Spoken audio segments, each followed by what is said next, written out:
All right, D&D enthusiasts, we need to get a little creative here. Now, as a dungeon master, as you expand out your group, as you expand out your experience, eventually you're going to come across players that have experience fighting various monsters, fighting various encounters.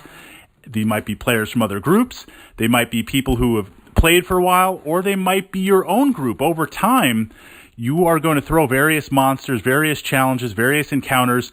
They're going to be reading the D&D source books. They're going to be looking at podcasts and other adventure ideas because D&D is an amazing universe. The community is an amazing place to exist with D&D. So as the DM, the challenge here is we have player knowledge and OOC, out of character knowledge. Character knowledge would be, I'm a first level fighter. I've heard about dragons. I've never seen a dragon. I hope to face a dragon one day. I kind of know what they can do based on stories and tales from paladins and faraway knights, but who knows if that's really true. The bard, I've tipped, I've given some coin. Who knows if that's really true. Then the first time I fight a dragon, I'm like, well, it has 78 hit points. It has access to magic user spells levels 1 to 3, 30% magic resistance, breath weapon 3 times a day, fire, damage 46, evasion for half. It already used the breath weapon once as it passed by. It has 2 more. How the heck would your character know that? But as a player, if you've encountered a dragon before with a different character, or if you have looked through the monster manual or had some other encounters online, watched some podcasts, listened to some stuff, then you know it. And how do you separate it? You can't. It's very, very hard. I, as a player and a longtime DM, I do my best to keep my mouth quiet when there are people with less experience in D&D and we fight that dragon or we fight that monster where I personally might know what it is. I don't want to ruin the surprise. So as the DM, how do we deal with this? Well, consider the monsters in the monster manual. I think of it as monster shopping. It's similar to the rules. They're completely optional. You can change anything as the DM. And once you explore that, it is very, very liberating, very, very powerful to be able to see this. Give the monster more hit points. Give it less hit points. Maybe tweak one of its abilities on there. Pass it off as another monster. We're only level 3. Fritz would never throw a green dragon at us. Well, I could take a lizard and describe it in such a way. Well, okay, I guess a dinosaur. I could take a dinosaur and explain it in such a way that it looks like a dragon.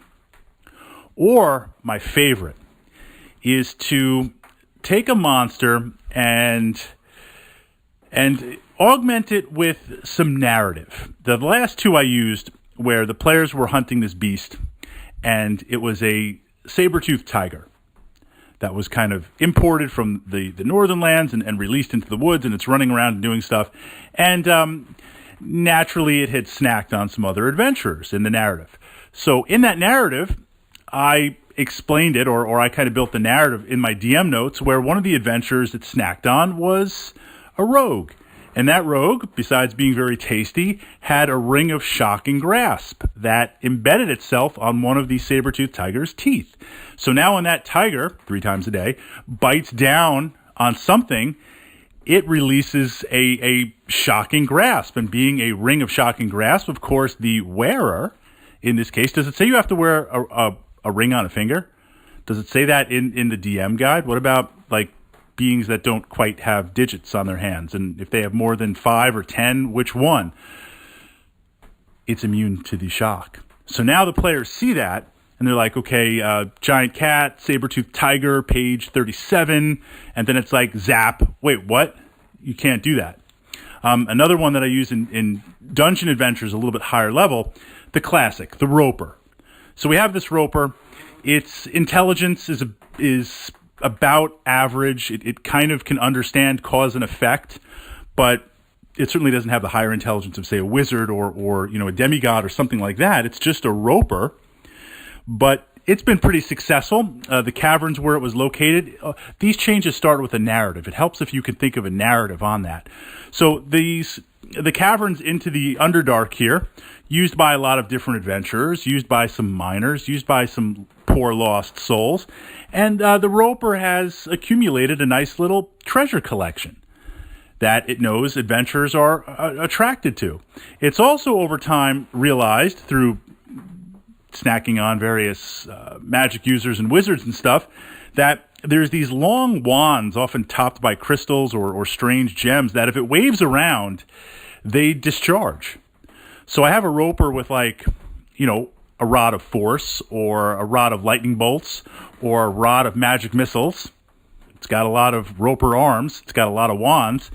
And now when it activates, you have the players who are like, okay, it's this color, it has 4 arms, it has a central eye, it's immobile, so it's not a beholder, plus we're too low level for that. And so it's a Roper page 36, and it has this and this and this. And then it's like lightning bolt, magic missile, slow, cast a slow spell, cast of acid fog, paralysis, whatever it's going to be. That makes the duality of the counter, A lot more challenging, B, it messes up with in-character knowledge or out-of-character knowledge, and C, there's always that greedy player in the party.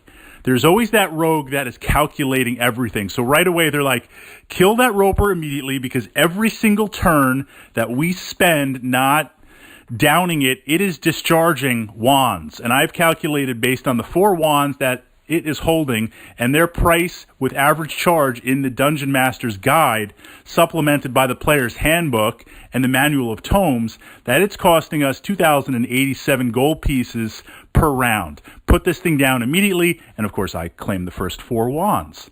So it creates a lot of interesting dynamics that you can explore as a DM. So as you branch out, as you gain more experience, as your player group gains more experience, as you bring in hardened veteran players like Fritz here, change the script, change the rules, change the monsters, throw some unique stuff at me, keep me on my toes, because that ultimately is what D&D is about.